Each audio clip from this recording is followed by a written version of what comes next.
Disse-lhe Jesus: eu sou eu que falo contigo. Neste momento chegaram os seus discípulos e se admiraram de que estivesse falando com uma mulher. Se admiraram de que estivesse falando com uma mulher. Se admiraram de que estivesse falando com uma mulher. Todavia, nenhum lhe disse: que perguntas? Ou, o que falas com ela? Quanto à mulher, deixou o seu cântaro, foi à cidade e disse àqueles homens: vinde comigo e vede um homem que me disse tudo quanto tenho feito. Será este porventura o Cristo? Saíram, pois, da cidade e vieram ter comigo. Amém. Senhor, eu quero te agradecer por estar aqui, ó Pai, com a parte dos teus filhos. Quero te agradecer por cada um que veio carinhosamente nos 2 dias, os que puderam vir. Aqueles que não puderam estão aqui hoje, ó Pai. Eu também te agradeço pela vida de cada um deles. Que o teu Santo Espírito nos ilumine nesta noite. Tome a direção, ó Pai, das palavras que serão ditas aqui. Que o teu Espírito possa fluir com a discrição que ele tem, mas também com a imponência e o poder que ele tem de transformar os nossos corações. Eu te peço, ó Pai, que a tua palavra, essa verdade eterna, seja aplicada aqui e agora, neste momento, a estas vidas, a cada necessidade, a cada entendimento e a cada crescimento. Em nome de Jesus. Amém. Pode ser. Bom, nós temos aí, neste texto de João capítulo 4, considerando tudo que já pensamos na sexta-feira, no sábado, sobre a espiritualidade e a conjugalidade, alguns aspectos da palavra eterna exatamente em relação à espiritualidade e à conjugalidade. E você tem aí o encontro de Jesus com essa mulher samaritana. E o texto começa dizendo que Jesus tinha necessidade, antes de ir para a Galiléia, de passar por Samaria. Mas qualquer pequeno estudioso das Escrituras vai perceber no mapinha de Israel que ele poderia dar muitas voltas para passar, para ir para a Galiléia, já que Samaria era um terreno proibido para os judeus. Os judeus todo dia agradeciam por não serem mulheres e por não serem samaritanos. Isso era o povo de Deus, que Deus, quando se fez carne, encontrou. Um povo que amaldiçoava os samaritanos todos os dias e agradeciam por não terem nascido mulher. Eu não consigo entender um negócio desse. Uma pessoa agradecer por não ter nascido mulher, mas ela tem que agradecer por ter nascido quem somos. Por não ter nascido uma outra coisa. Que fobia é essa? Que medo é esse? Mas eles agradeciam sim. Então, João, que é o Evangelho, que vai mostrar que Jesus era Deus em pessoa também, vai mostrando como que esse Deus em pessoa se relacionava com Deus. Quando o texto diz que Jesus precisava passar por Samaria, certamente foi um impulso do Espírito nele, uma orientação divina. Vai lá que eu preciso fazer alguma coisa através de você lá. E não era uma necessidade geológica ou uma necessidade geográfica, era uma necessidade interior daquele que, quando está trabalhando pelo Evangelho, vai sendo intuído por Deus aonde ir, aonde não ir. E aí Jesus tem essa necessidade, chega junto ao poço de Jacó e dá de cara com essa mulher. Já ouvi numerosas pregações sobre a samaritana, e uma das primeiras informações que a gente recebe é que ela era uma mulher de vida fácil. Mas uma mulher daqueles dias que não podia nem votar, que era uma propriedade.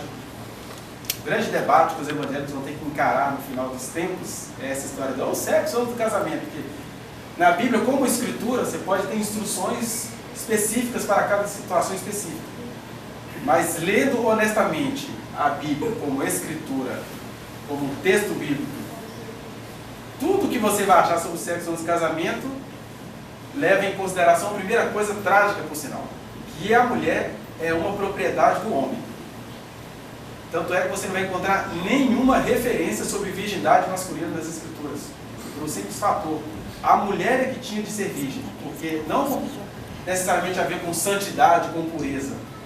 Pureza era para o homem que iria adquirir, ele queria uma propriedade nova. Né? Por isso que o 10º mandamento está lá. Não desejarás a casa do teu próximo. Ele vai detalhar. Não desejarás a mulher do teu próximo, o jumento do teu próximo, etc. Porque o cara tinha uma cadeira, 2 violões e 4 mulheres. Era uma propriedade. Era assim que eles viam e era assim que as mulheres se enxergavam, como propriedades masculinas. Graças ao Senhor, somos libertos desse jugo, pelo menos socialmente falando. Porque nos corações, o que tem de gente medieval, jurássico, oriental, ultra, bilhões de anos antes de Muhammad ali, né? E se orgulha é porque está na palavra. E para usar essas coisas da palavra, até o Mr. Catra, né? Ele é judeu, de confissão. Judeu, sabe em que sentido? Ele é homem, pá, é moleque, é homem. Eu tenho 3 mulheres, porque é assim que é, porque eu acredito em Deus, no Deus de Israel. Faça acreditar no Deus de Israel com essa conveniência toda. Né? Bom, ele é uma cultura tão opressiva como essa, porque o povo é de Deus. É povo de Deus. Mas o povo de Deus com essa mentalidade mostra que realmente pela graça somos salvos. Porque Deus poderia ter escolhido os europeus para serem povo de Deus. Mas ele escolheu os judeus. Mas ser povo de Deus é por causa de Deus, não é por causa da gente. Pelo contrário, o aviso bíblico é sempre outro, né? Cuidado. Observe que muitos de vocês foram chamados e vocês não são a nata da sociedade. Vocês são a escória da sociedade. São homens muito orgulhosos, mulheres adoecidamente submissas, gente que não gosta de estudar, e aí eu chamei para ser teólogo. É gente que, humanamente falando, não dava em nada. Aí Deus chamou.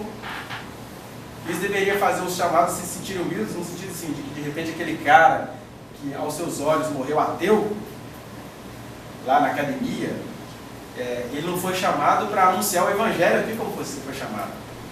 Mas a graça de Deus é multiforme, como o Samuel falou ontem aqui. Ele é multiforme. De repente o cara que você acha que morreu ateu, sem Deus, sem paz, sem salvação, ele fez o que fez e nem sabe tanto. Foi por isso que uma das últimas palavras de Jesus, é que eu não estou convidando ninguém a sair daqui para ter vida fácil, não. Estou dizendo que nós que nos sentimos chamados para estar aqui ouvindo essas coisas, temos de ter a humildade para com aqueles que não sabemos o motivo, não se sente chamado. De repente ele é e nem sabe. Porque a última parábola de Jesus, uma das últimas, foi essa, de que muitos vão chegar no dia que ele separar as pessoas como se separa os bodes das ovelhas, e vão dizer para essas pessoas: vinde, benditos de meu Pai, porque tive fome e me deste de comer, tive sede e me deste de beber, era forasteiro e me hospedaste, estava nu e me vestiste. Eles vão falar assim: mas quando foi que a gente fez isso? Quando foi? É verdade, vocês não sabiam, mas fizeram. Lembra? Você era lá daquele movimento feminista, passeava daquela marcha das vadias, e ficava um monte de crente falando que você era vadia, com aquele peito murcho de fora, mal nada, mal comida. Pois é, mas foi por causa daquela marcha sua que até aquelas que te criticavam tinham os direitos dela. Eu queria dizer uma coisa para as mulheres aqui que detestam o movimento feminista. Qualquer direito que você julga ter, vieram delas. Não tem nenhum direito que a mulher no Brasil tem que não tenha vindo do movimento feminista.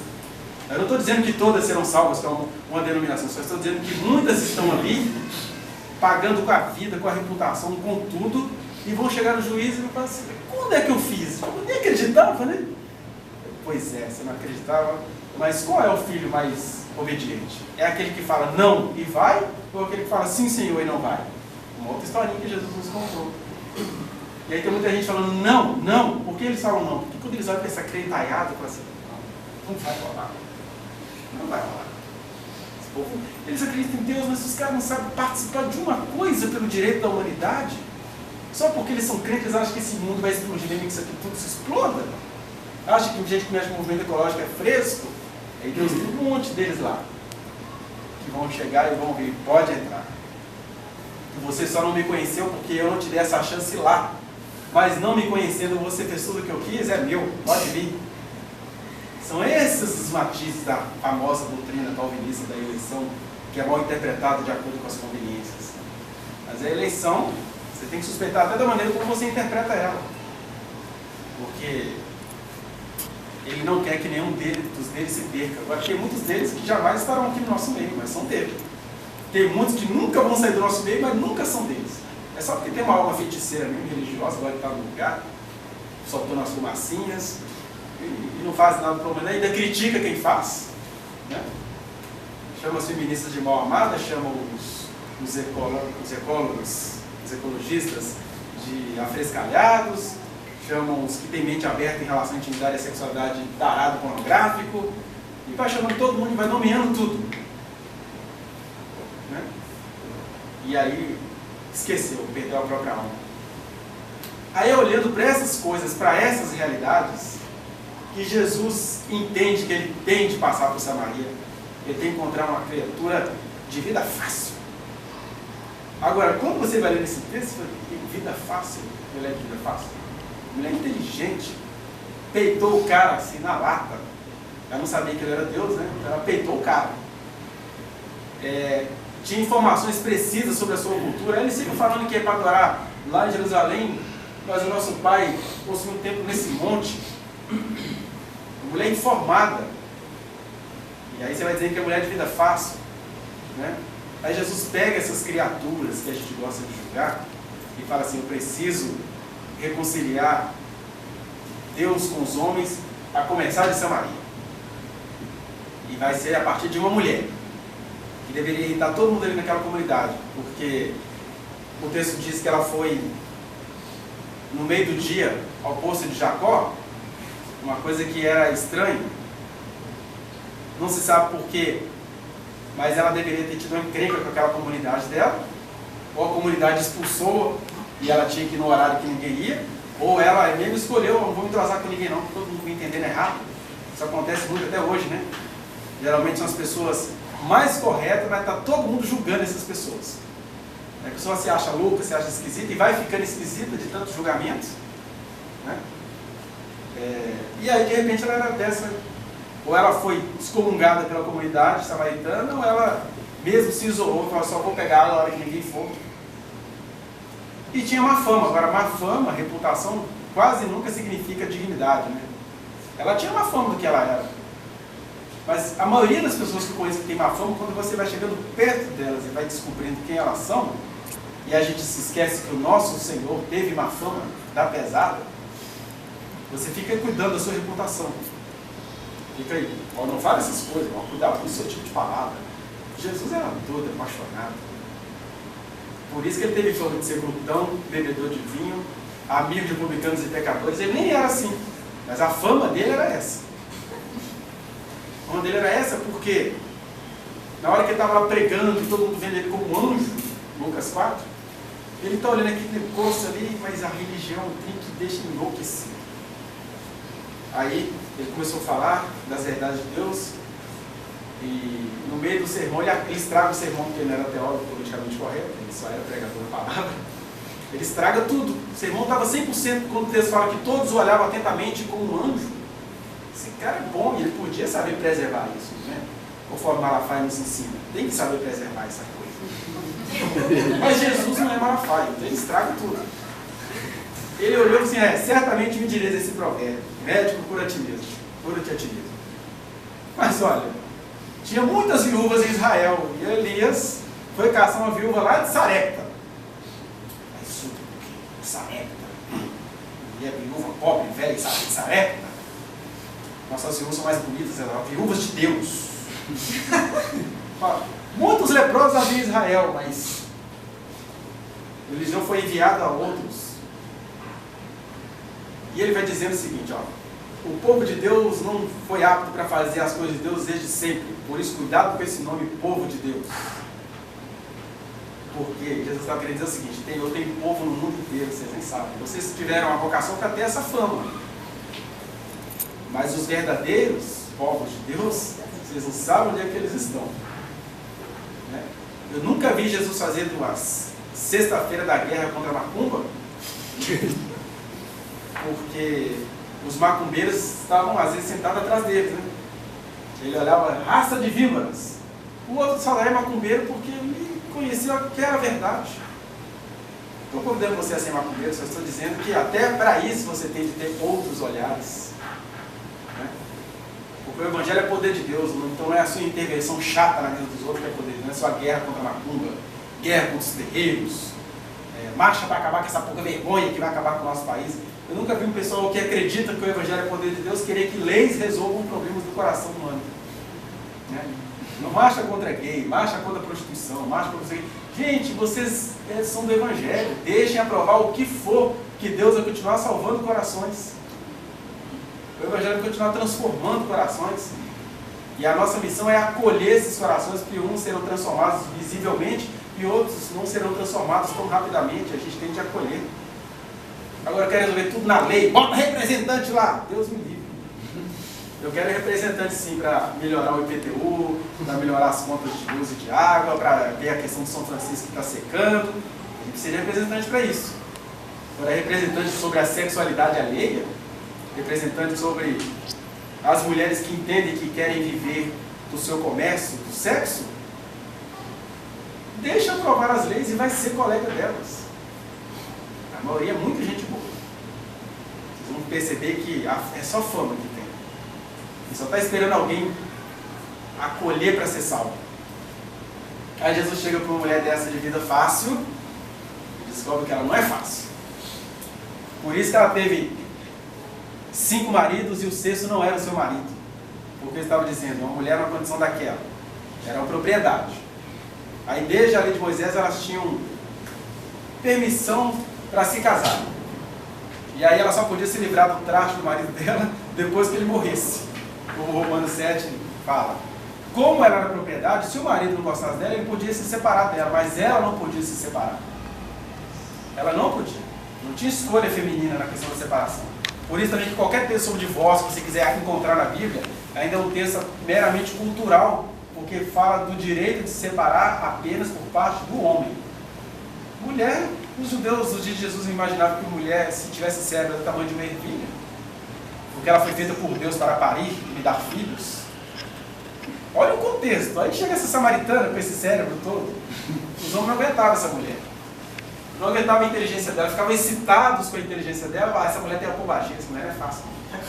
Porque ela soltou uma frase assim, ó, tudo de acordo com as conjuminências polihipotéticas. Eu fiquei todo excitado. Foi? Ou vocês não acham que no Brasil também não foi assim? Quando as mulheres começaram a pilotar motos, quando as mulheres começaram a dirigir ônibus, os olhares eram os mais tarados possíveis. Pelo simples fato de que se pensava que elas não podiam fazer aquilo. Né? E aí nos dias de Jesus, uma mulher que tinha alfabetização era rebelde. Até hoje no Oriente Médio, né, tem mulheres sendo estupradas que estão indo à escola. Aí se tem o direito de juntar 5, 6 e estuprar a menina porque ela está tentando ir para a escola. Isso é um absurdo. Deus não fez a mulher para isso. Aí essa samaritana ficou com fome de vida fácil.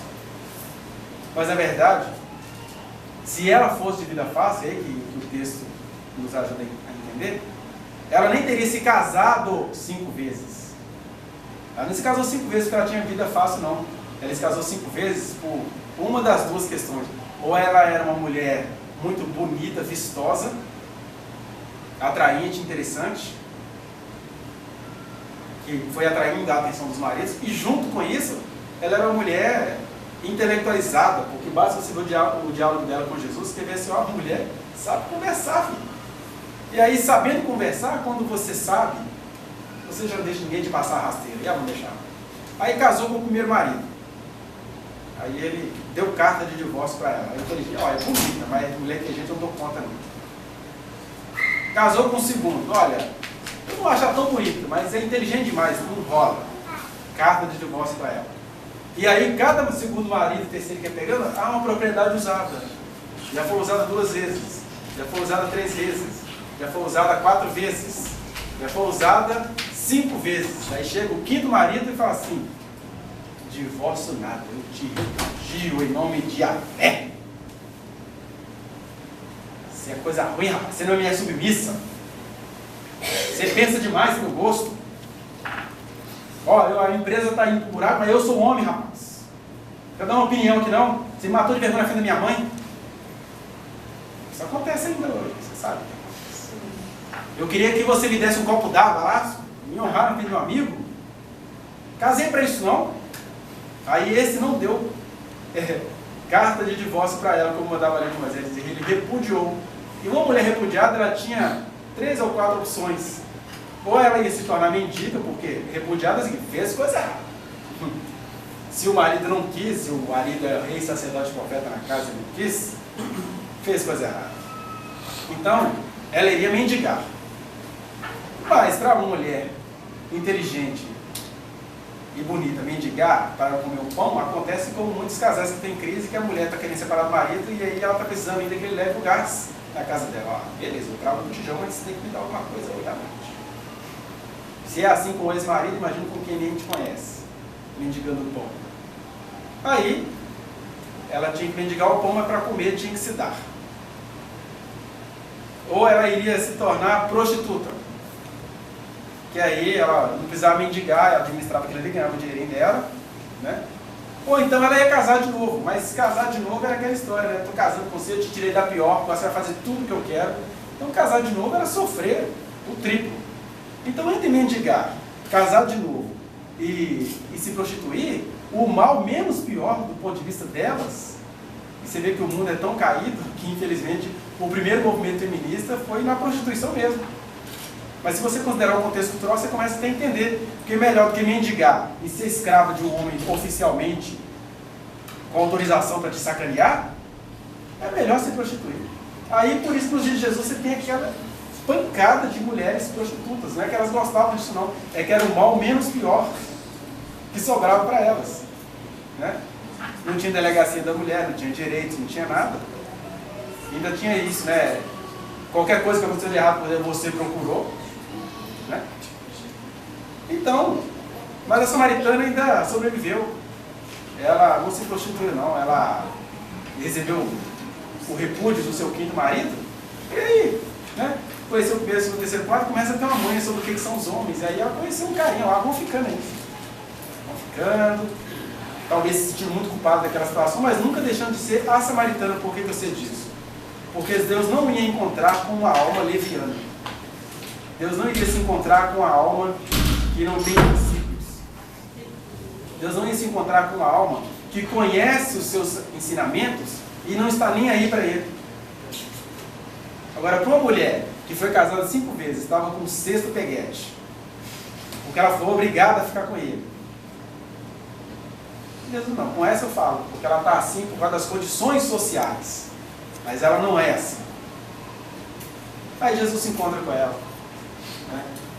E começa aquele diálogo que a gente todos nós conhecemos, e ele chega naquela hora e fala, ó, vai, chama o teu marido e vem cá. Para Jesus o cara era marido dela. Mas para ela, que estava vivendo aquela situação cheia de culpas, por causa da tradição que mandava nela, preferiu falar, não tem marido. Mas Jesus entendeu, e é aqui que eu quero chegar, que ele veio com um propósito: derramar o seu Espírito sobre toda a carne. O rito ele fez lá na frente, depois que ele ressuscitou. Chegou com os discípulos em particular, e as mulheres que estavam por lá, vai que a samaritana também estava. E ele, ó, soprou sobre eles como um ato simbólico. Mas o seu Espírito já vinha derramando desde os tempos eternos. E aí ele chega e fala assim, eu como ser humano, em carne viva, educado por José e Maria, adulto, eu preciso derramar o Espírito sobre toda a carne. A promessa diz que vossos filhos e vossas filhas profetizarão. Ele já vai atrás de uma filha, que é uma mulher samaritana. Se você entendeu o que eu falei aqui, você nunca mais vai achar que essa mulher tinha vida fácil. Ela tinha a vida menos horrível que ela podia ter. Vida fácil não. Vida fácil é de quem fica falando dela. Ele encontra com essa mulher, chama o marido dela, mas na verdade foi a partir dela que as coisas fluíram. Querendo dizer, é como Jesus estivesse dizendo para ela assim, olha, eu sei da sua fama, eu sei que você é, agora eu gosto dessa tua ousadia. Eu gosto do teu questionamento. Teu questionamento te custou 5 casamentos. Mas é de gente assim que eu gosto. Porque você conheceu o Evangelho e não tem uma mente que questiona, você não conheceu o Evangelho. Não vos conformeis com este século, mas transformai-vos pela renovação da vossa mente. É questionamento o tempo inteiro. Não é obsessão por questionamento, mas você sempre estranhar. Isso que eu estou falando aqui, eu conheci essa história, mas eu sempre estranhei. alguém dizer que essa mulher tinha vida fácil. E muitas outras coisas a gente estranha, porque quem anda com o Espírito de Deus vai estranhar as coisas, vai se aprimorar, e fazer isso no casamento então é tudo. Então, a partir dessa mulher, eu queria, meio que concluindo o que a gente falou no dia de ontem, entender o seguinte, que essa mulher, com esse arcabouço social que ela carregava, com essa má fama injusta que ela carregava, e agora tendo encontrado com Jesus, ela nos chama a atenção para algumas questões que envolvem os relacionamentos. Não vou falar aqui dos relacionamentos de acordo com a questão social, histórica daquela mulher, mas chamando a nossa atenção para o fato de que nós também estamos inseridos numa sociedade, nós temos ideologias que estão por trás dos nossos melhores amores, do nosso mais puro sentimento de fé. Tudo isso são cheios de ideologias. E aqui a gente está falando de conjugalidade e espiritualidade. Algumas ideologias eu queria que você pensasse comigo, que perpassam as nossas relações, né? Por exemplo, falamos muito da questão do casal caído. Nós estamos sendo restaurados pelo Evangelho, mas continuamos sendo seres caídos em processo de salvação. Então essa queda não nos larga muito fácil, porque diz o texto de Gênesis que nós tecemos folhas de cinta de figueira para nós, para tampar as nossas partes, para tampar a nossa intimidade, né? Isso que ainda continua sendo preciso na sociedade, não deveria ser mais preciso na intimidade de um casal. Mas mesmo ainda a gente tendo a geração do sex shop, né, das mulheres comprando vibradores que não até bom dia, mesmo assim a intimidade ainda é uma intimidade não íntima, porque não há aquele conhecimento pleno do casal, não há singularidade, fidelidade, exclusividade, como foi o ideal do Éden. E por que isso não acontece? Porque depois da queda, a gente passou a ter encravado em nós, na nossa formação, algumas questões que a gente nem percebe, e é bom a gente tomar esse distanciamento e descobri-las. Porque foram estas coisas que fez a mulher samaritana ser o que as pessoas pensavam que ela era, né? Mas foi para não dizer de mim destas coisas que Jesus veio, encontrou com ela e está encontrando com a gente todos os dias. E a primeira coisa, por exemplo, que eu vou chamar aqui do eterno repúdio. Casais são muito bem casados, mas um repudia o outro o tempo inteiro na sua intimidade. E como ainda a gente vive numa sociedade heteronormativa de superioridade masculina, o que é heteronormativa? Onde o modelo é o casal, homem e mulher. E sempre pelo viés biológico, macho e fêmea. Eu já disse ontem, né? A última coisa que a gente pensa no relacionamento com uma mulher é na procriação. A gente pensa no prazer, no lazer, em dividir a vida, em dividir as coisas. E os filhos vêm quando tem de vir. Mas na hora de vir com moralismo, a gente fala, Deus criou macho e fêmea. Não, Deus criou homem e mulher. Agora, esse homem e essa mulher que Deus criou também não tem mais a vida pelo viés animal, senão ninguém aqui comeria hambúrguer, a gente comeria capim, semente, folhas. Nossa natureza ficou alterada. O texto de Gênesis diz que o homem já vinha comendo carnes, praticando vampirismo, mas em Gênesis 9, por causa dessa prática que se tornou tão familiar entre nós, Deus ali oficializou, permitiu, a partir de hoje podem comer o que vocês quiserem dos animais. Aí colocou algumas questões, né, que a gente vai ver no livro de Levítico, lá para o povo de Israel, mas a verdade é que nem bicho a gente comeria, né? Mas nós ficamos mamíferos caídos, e isso a gente leva também para os nossos relacionamentos. E olha só o que a gente levou para os nossos relacionamentos. Quer ver uma coisa que muita gente deve enfrentar no casamento, e que de repente essa mulher samaritana enfrentou? O homem se percebe muito assim, e a maioria não trata dessa questão. Depois da queda, o homem, quanto mais ele deseja, ou melhor, quanto mais ele ama, menos ele deseja. Agora imagina que você está casado com um cara e tem essa tendência dentro dele.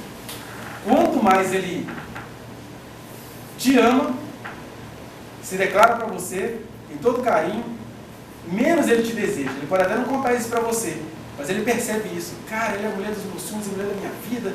Nossa, ela é uma diva na cama. Como diz o cara que fala, dança, roda no candelabro, faz milagres acontecer na intimidade, mas falta um negócio. É por isso que eu vou nas tias. Por isso que eu estou de olho na vizinha. Por isso que eu tenho que ir a algum lugar diferente. Mas eu gosto dela, cara. E a pergunta é, de onde vem essa tendência? Por que que um homem, quanto mais ele ama, menos ele deseja? Fica meio broxa assim. E às vezes a mulher acaba indo nessa onda, né? Porque ela fala assim, nossa, ele me ama muito. Sei lá, fica faltando um negócio. Né? Mas por quê? Porque se você for olhar culturalmente, a formação da sexualidade do homem é sempre para que ele associe sexo intenso com coisa banal, com falta de compromisso, uma série de coisas assim. Então, por exemplo, eu ainda fui dessa geração e escapei dela, fui chamado de menos homem por causa disso. Mas na minha geração, o pai ia pegar o filho com 18 anos e levava ele na zona para ele perder a virgindade como uma garota de programa. Ou seja, o primeiro ato sexual do cara, o primeiro prazer dele tinha que ser com alguém que ele não tinha compromisso, com alguém que ele banalizava. Mas mesmo hoje não tendo essa cultura da zona, os meninos ainda começam assim, quem que eles querem pegar primeiro? Olha, a da fulaninha eu gosto, ele quer pegar a vizinha. A outra que anda de shortinho porque ela anda de shortinho. Ela tem corpo feminino, não está te oferecendo nada não, mas você interpretou que aquilo ali é um convite para você. Aí você quer iniciar a sua vida sexual com aquilo que é banal. Aí depois que você já experimentou muitas e já fez covardias com muitas, aí agora você aceitou Jesus, está um jovem crente legalista e agora você quer uma santa serva pura para você. E aí você tem aquela serva santa e pura para você, você vai casar com ela, vai amá-la com toda a sua intensidade e vai broxar. Talvez seja por isso que os maridos não estão comparecendo muito, se as mulheres repararem. Estou entendendo, fulano, não aparece. Não quer, está na pornografia isso, porque a pornografia está trazendo isso. É muito sexo sem envolvimento amoroso. Olha que maldição cultural. E isso é uma maldição cultural milenar. Uma das primeiras prostituições, das primeiras profissões da humanidade foi a prostituição feita pelas mulheres. Aí eu fico, que vergonha! As mulheres ficam, que vergonha, essa vadia. Ué, é a vadia e os vadios que vão lá procurar ela. Porque só existe a prostituição porque tem prostitutos procurando ela. Né? Por isso que eu, pessoalmente, concordo com as leis que dão proteção às prostitutas. Porque se você quer dizer que aquilo ali é uma coisa abominável, então tem que torar os homens tudo, eles pararam de ir lá procurar.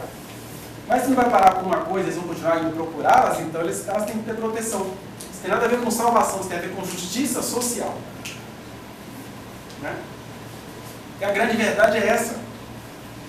Aí você fala, gente, eu faço de tudo, eu comprei um monte de coisa, o cara não comparece, e de repente ele te ama mesmo. Ele te ama, é aquele amor maternal, né? É a mãe dos meus filhos, é a mulher da minha fotografia. Ele não consegue ser machão com você, porque machão é para vadia, machão é para você chegar lá, fazer, tem as linguagens, né, sugestivas, é para comer, arregaçar e deixar para lá. Aí como ele não quer fazer isso com a mãe dos meus filhos, aí ele brocha. Ele brocha com você, mas ele continua tendo sexualidade, ele continua procurando alguma coisa. Estou dizendo aqui de tendências, não estou dizendo que todo mundo aqui faça isso, não quer tirar a paz e o sono de ninguém. Mas tendência é. E aí eu te dou uma novidade, cara, você é crente. Você pode não querer ser chamado de evangélico, pode querer ser chamado de caminhante. Seja lá que nome que você dê a isso, mas você é crente. Andarilho. Mas você é crente, e aí você que fica buscando. Eu quero viver tudo de bom com ela. Mas o cara pensa, não, mas se uma mulher para eu ver ela assim, não, o cara não tem que chamar ela de vadia, aí não vai dar para fazer isso com a minha mulher. Tem que começar a mudar aí, né? Algumas questões, algumas coisas. Então a mulher é vítima dessas questões, ela preferiu então viver a vida do jeito dela.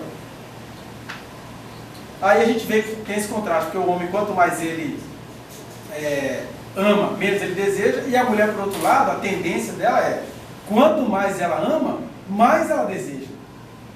Ela já teve aquela educação também de se dedicar com exclusividade àquela pessoa. Claro que hoje em dia eu estou dizendo de uma tendência, porque hoje em dia a gente está conhecendo uma outra versão. As mulheres querem ficar só na noitada, porque é tanta decepção mesmo. Elas falam assim, quer saber, eu não quero me unir com ninguém. Todo sábado tem um diferente, tudo. Que é uma coisa também que não é para a gente julgar. É a cultura que nós produzimos que acaba produzindo mulheres assim. Né? Então, ao invés de você julgar a que está fazendo isso, é para você se entender em você. Quem é você nisso? Deus opera verdadeiros milagres. Né? Quando você é o Deus que fez Abraão com 100 anos fazer um filho. Então, você ainda não tem 100, nem 50. Então, Ele pode fazer você desejar tanto quanto amar. E pode fazer essa mulher que deseja tanto e ama tanto se abrir cada vez mais, se libertar dos bloqueios psicológicos. Porque ela ama muito, mas fica com medo de certos desejos, de certas vontades.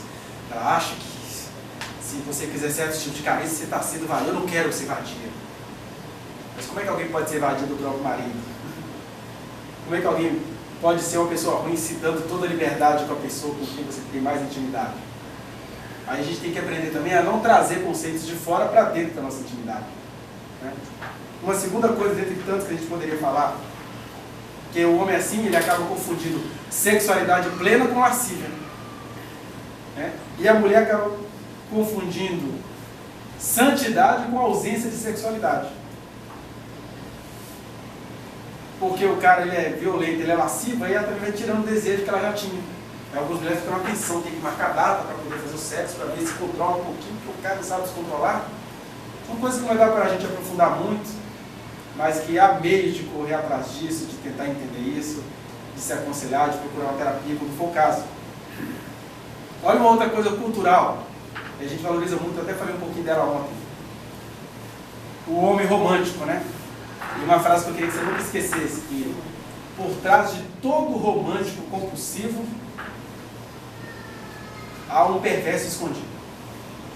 Todo romântico compulsivo esconde um perverso. Ele começa te conquistando. Abre a porta do carro para você. Esses gestos são bonitos, a gente deve fazer isso no dia a dia. Né? É legal quando você está naquele ponto de ônibus cheio, eu faço isso com muita frequência. É um hábito meu deixar as mulheres entrarem. Mas os meus motivos hoje são outros. Meus motivos são, a luta delas é intensa, então eu tenho compromisso de fazer isso no meu dia a dia. A maioria delas vão chegar em casa, vão lavar prato, vão limpar a bunda de neném, vão ouvir do marido que ela é vadia, que demorou demais no serviço. Então deixa elas entrarem primeiro. Então não tem nada a ver com inferioridade.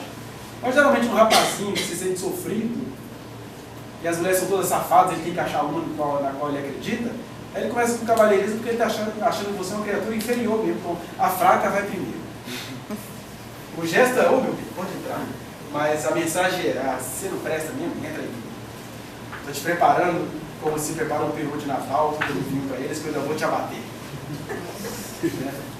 É só ver as palavras. O cara não conhece a mulher, mas chama, ai, princesa. Princesa é uma palavra muito perigosa se as mentes não forem transformadas, porque ele vai deixar a princesa no trono e vai caçar as plebeias. Isso é uma questão de tempo.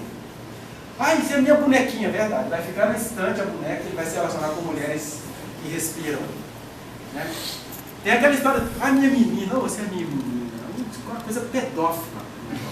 Aliás, e as meninas gostam de chamar de menina, né? Beleza, pode fazer isso, mas a mente tem de transformar. Ontem lá do Facebook, né? Estou dizendo que a gente precisa avaliar essas coisas. De onde que partem isso? Né? Lembra do inconsciente? Às vezes a sua intenção consciente é uma, mas as suas obras inconscientes são outras. Né? Por isso que nos sacrifícios do Antigo Testamento tinha aquela história de oferecer a cabeça com os rins. Está dizendo assim, ó, você está achando que é uma coisa com a cabeça, mas tem coisas viscerais aí envolvidas que você nem imagina nessa sua frase, minha bonequinha. Né? Para alguns, minha bonequinha pode ser até uma mensagem consciente, é o meu bonequinho invertido. Assim como você brinca com o seu bonequinho, você quer uma bonequinha para brincar com ele, fazer tudo o que você quiser. Verdade. Isso mesmo. Verdade. Então, antes que você comece a achar que isso é um exagero, é só você ver como as coisas são.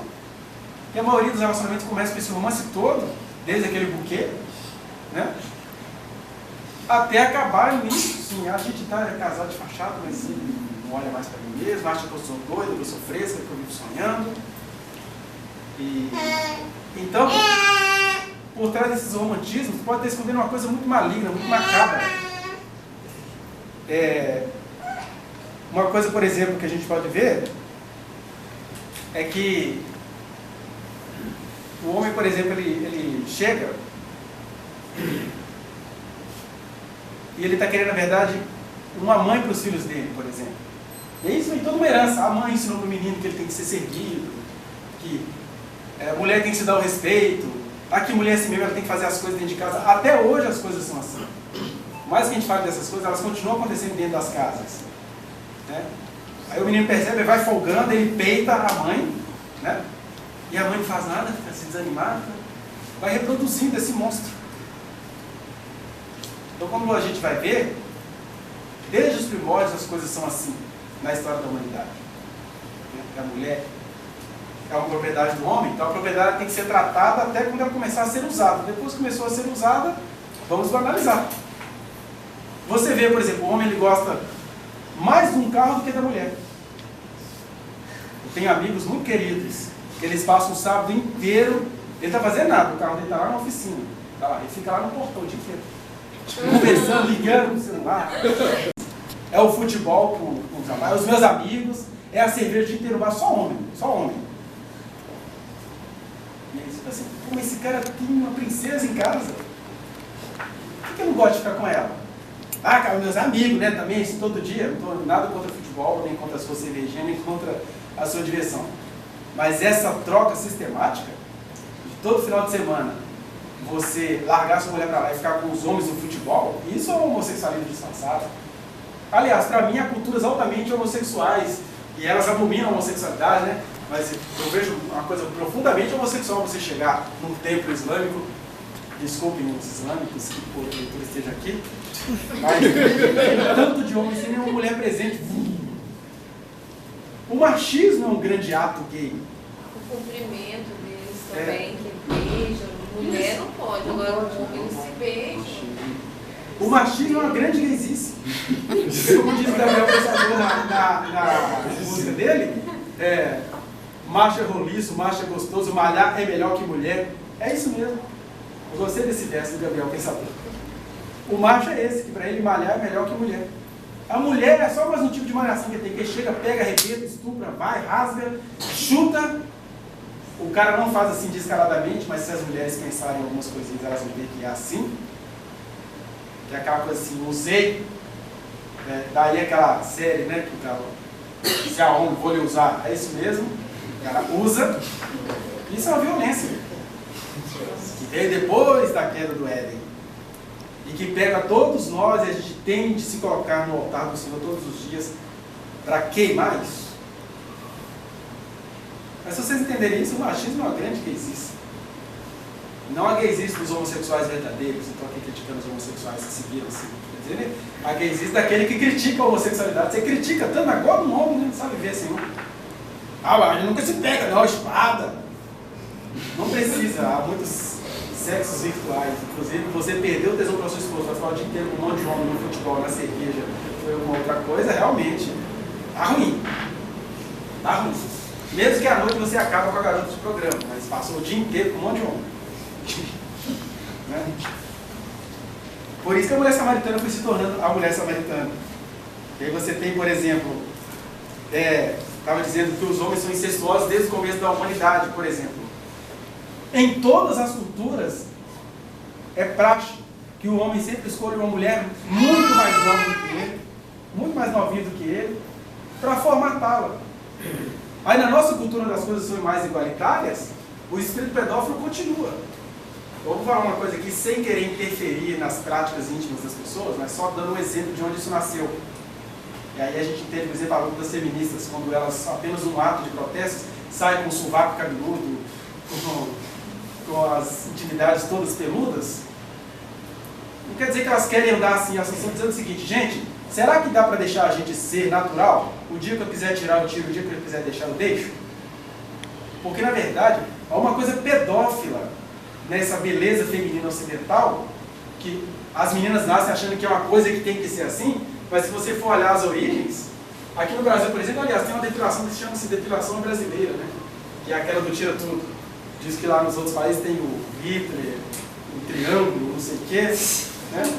E aí a menina já nasce com aquela missão: minha filha, quando você estiver crescendo pelos naquelas partes, você vai ter que participar de um culto. E geralmente é sábado à tarde. Você chega lá e não se ajoelha, você abre a perna com uma criatura estranha chegar, botar uma cola e... Aí você grita, é o avivamento. E aí depois de toda aquela vergonha, agora você é uma mulher perfeita, linda. É assim que a mulher tem que ser. Até que alguém pergunta: mas aonde é que está escrito que é assim que tem de ser? Né?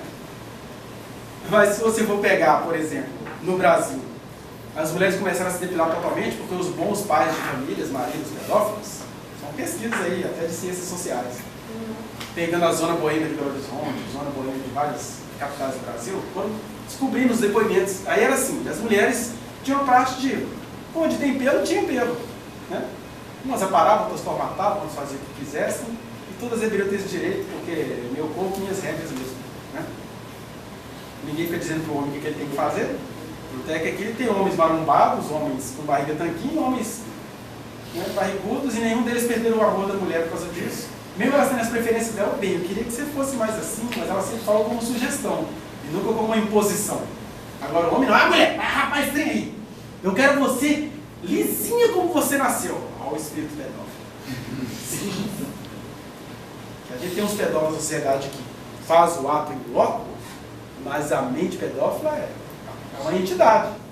Aí o que as pesquisas descobriram?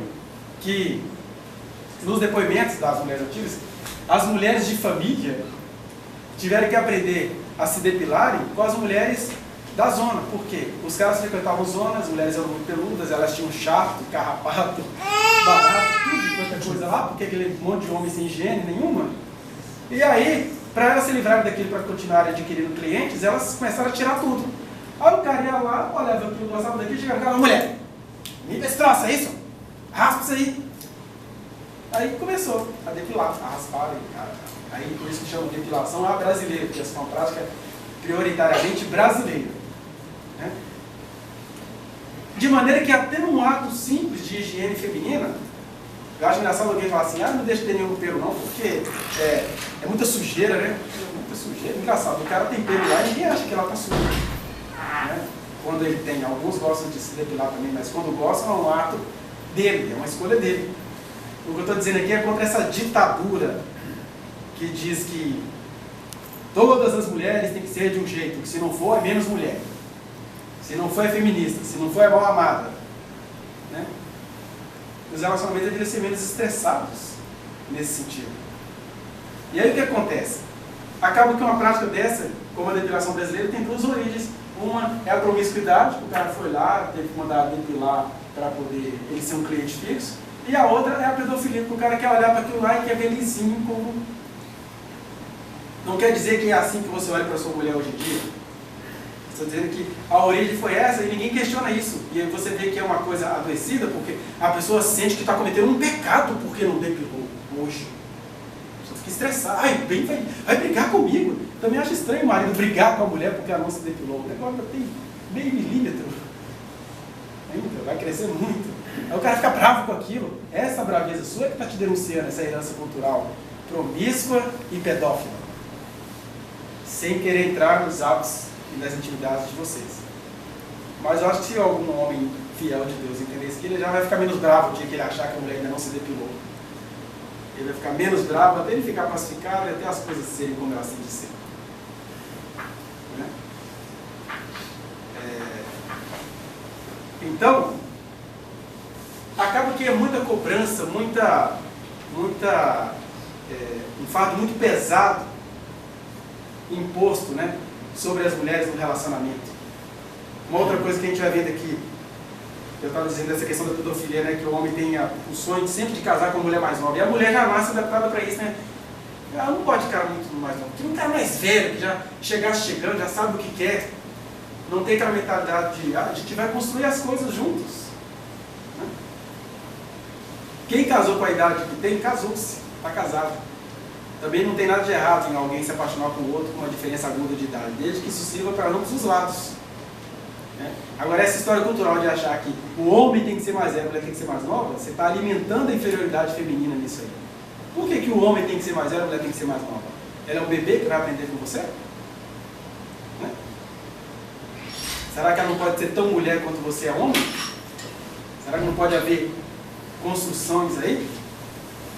Agora, é claro, cada um tem suas necessidades psicológicas também. Se uma mulher gosta de um homem mais velho só porque é uma preferência dela, tudo bem. Agora, se é aquela história assim, porque ele vai me ensinar, ele vai me amparar, aí já é uma repetição da maldição.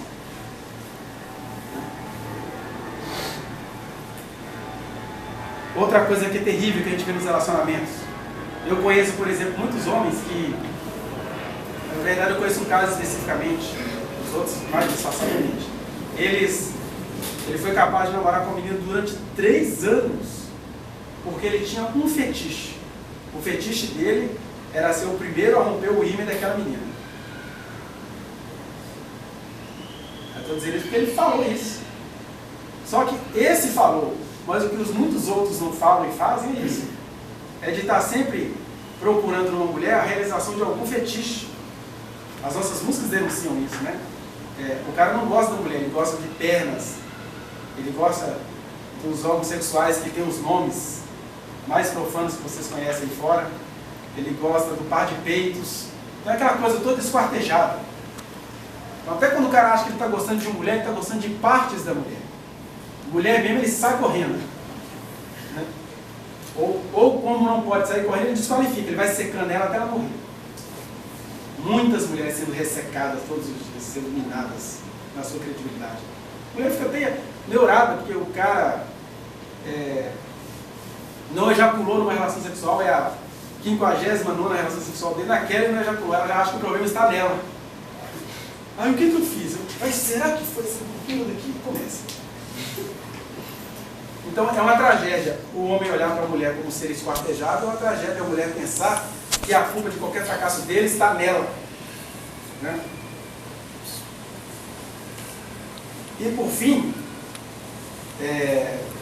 a gente poderia falar de muitas questões aqui, mas o que eu queria deixar para vocês é que Jesus, o que ele fez para aquela mulher samaritana, ele continua fazendo.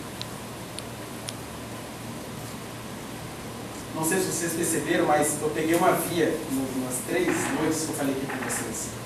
Eu falei do casal, mas eu propositadamente quis enfatizar a questão da mulher, porque por mais que os homens sofram, eles ainda têm um berço cultural que os ampara, eles têm massa muscular, eles têm uma série de coisas. Então, é um chamado para que os homens desçam dos seus pedestais e se humilhem, sem medo. Minha mulher vai mandar em mim agora depois disso. Por que você está com medo disso? Você está com medo da sua mulher mandar em você? Ela já manda, né? Alguns pensam, né? Vai mandar mais. Então a gente está com medo. Por que esses medos? Assim? Quando alguém pensa da mulher dele, tem que avaliar esse casamento, porque você está tantos anos com uma pessoa e pensa que ela não presta, que ela é boleira, que ela está mandando em você, que seu marido não pode ver um rabo de saia. Então, ao invés de viver com essas suspeitas, está na hora de trabalhar isso, está até na hora de definir se esse casamento compensa continuar. É uma coisa assim, bem radical, né? Gente, porque é melhor a gente dar fim no que precisa ter fim, do que viver essa vida inteira sendo o demônio do outro. Achando que ele nunca vai mudar, mas achando que você tem que ter o compromisso de ficar dizendo isso. Nem Deus é assim com a humanidade. Jesus amou o jovem rico. Mas quando o jovem rico não quis abrir mão de suas riquezas, aí Jesus não deixou seguir o seu caminho. Então, a gente vê numa sociedade onde homens e mulheres têm direitos, eu não consigo entender porque um se acha o direito de ser o sequestrador do outro, de ser o apurrinhador do outro, de ser o atormentador do outro, o estuprador do outro, a mãezona do outro. As coisas têm que ser sentadas e conversar. Mas você tem que entender que o homem não gosta de conversar. O homem tem que aprender a conversar. Falei para vocês que eu não era daqueles palestrantes que falam que você tem que entender o cérebro do homem, tem que entender o cérebro da mulher. A gente tem que entender para se humilhar, não é entender para dizer, então vai ficar do meu jeito. A gente tem de entender sim, um ao outro, é para se humilhar. Se for para entender para ficar do meu jeito, então não precisa de palestra, vai ficar do meu jeito mesmo. Tem que entender nada. Aí Jesus chega e contra esse viés que quer sempre diminuir a mulher até no sentido do evangelho, eu pessoalmente conheço Deus tentando falar com um monte de mulheres o tempo inteiro. Elas podem não estar na oficialidade, porque o machismo da oficialidade nunca vai permitir isso. Mas Deus o tempo inteiro chega escondido com um monte de mulheres, falando com elas. Vai cobrar muito dos homens essas palhaçadas deles. Né? Agora o que eu queria te dizer é isso. Que quando o Espírito foi derramado sobre toda a carne, e que os filhos e as filhas passaram a profetizar, Deus fala com os profetas homens e Deus fala também com as profetisas mulheres. Profetas no sentido de que todos ficamos cheios do Espírito Santo. Quando você descobrir isso, você vai buscar mais a Deus. Quando ficar difícil a conversa entre casal, cada um vai falar com Deus. E em falando com Deus, cada um vai procurar o outro de novo para entender essas coisas. E cada um vai aprender a não se assustar com o monstro que há no outro. Não estou falando aqui de cada um contar tudo para o outro. Mas pelo menos compartilhar aquilo que tem a ver com o casal. Agora, se é alguma questão ultrapessoal, né, há lugares profissionais, e aí a gente torce para que você se encontre com bons profissionais que vão tanto garantir o sigilo quanto a te ajudar a sair dessa situação. Né? Mas o que eu queria dizer hoje, em resumo, é que apesar de todo esse quadro que a gente tem, Jesus conta com a gente, como ele contou com a mulher samaritana. Nesse caso, ele contou com a mulher porque ela é um ser desvalorizado da sociedade. E continua sendo ainda. Né? A Lei Maria da Penha avança e acaba que a violência também multiplica. Mas a lei avançou. E às vezes não é nem porque a violência multiplicou, é porque elas estão denunciando mais, as coisas estão aparecendo mais. A violência sempre existiu. Mas foi com esses seres que não são mais escravos como no sistema escravocrata, mas são escravos da sua cultura, da educação familiar que receberam, da imposição daquele homem musculoso que não deixa você ser você. Apesar de todas essas escravidões, Jesus está dizendo, olha para mim, olha para mim. Olha para mim que eu vou te dar sabedoria para sair disso. Olha para mim que eu vou fazer o seu desejo ser tão intenso quanto o amor que você tem por essa mulher. É Deus falando com Abraão, anda na minha presença e ser perfeito. Então, ser perfeito não é ser perfeito. Ser perfeito é andar na presença de Deus. Abraão, anda na minha presença e ser perfeito.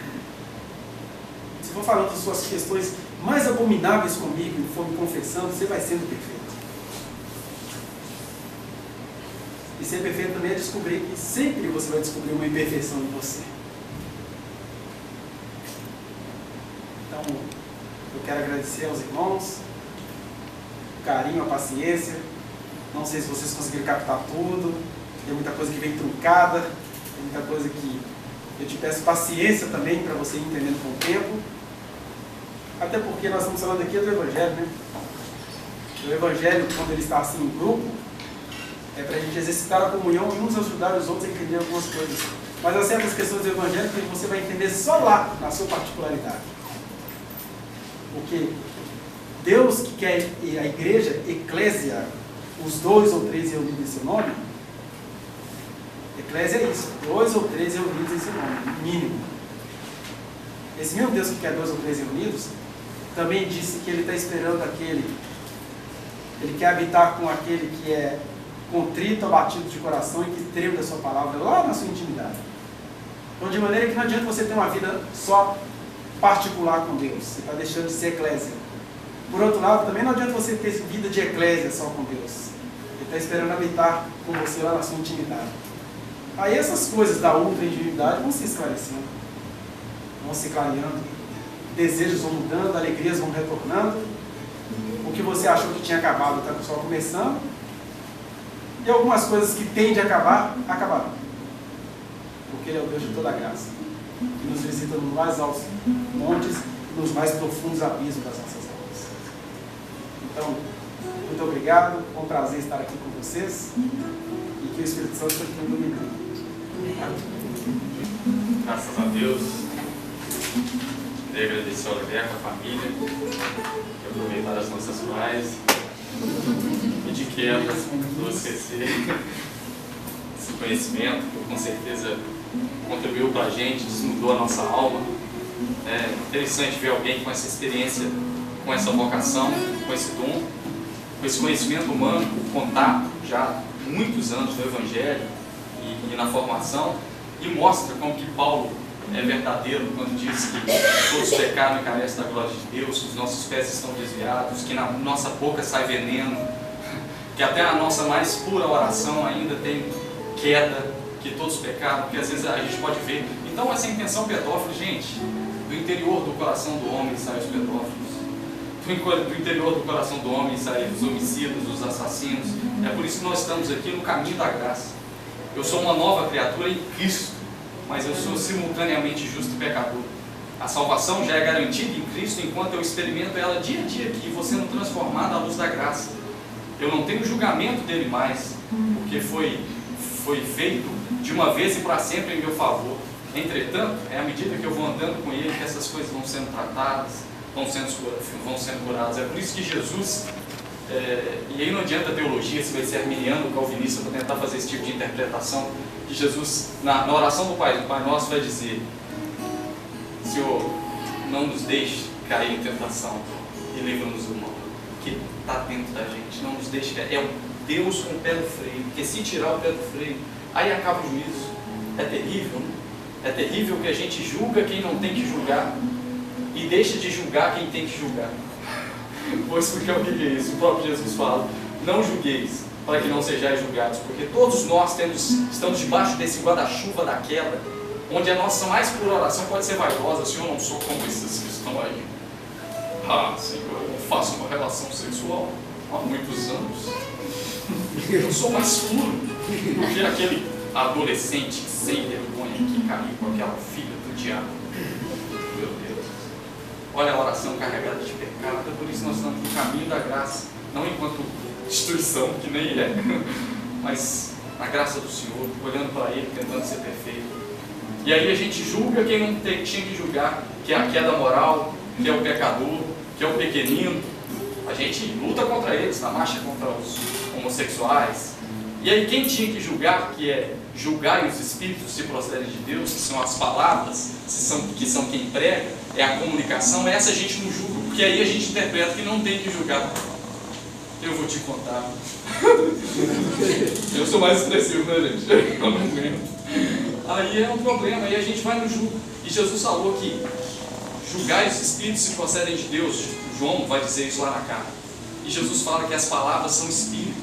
A gente tem que julgar as palavras, as mensagens. Aí o irmão, na hora que vê a gente questionando teologias erradas, carregada da herança da mulher samaritana, de ideologias misturadas, de machismo, sacerdote do lado, viu, João? Quem manda sou eu. Meu salário de professor ainda vai ser melhor que de enfermeira. Profetizo. Profetizo, tomo posse da vitória. Aí você vai ver como é que vai ser. Né? O negócio é sujo. Aí a gente sai rindo de qualquer um que fala na televisão. Aí quando a gente vai e questiona, tem a luz do Evangelho para cautelar dos falsos profetas, como disse Jesus, para julgar todas as coisas, reter o que é bom. A gente fala: não, mas Jesus fala. Eu não falo nenhum nome, porque Jesus fala que não tem que julgar. Não é isso. Você julga quem não tem que julgar. Jesus não pisa na cana quebrada e nem apaga a torcida que funga, porque nós somos cana quebrada. Só estamos de pé por causa dele. Não é verdade? Vamos parar de hipocrisia, vamos olhar para Deus da gente e depender da graça de Deus.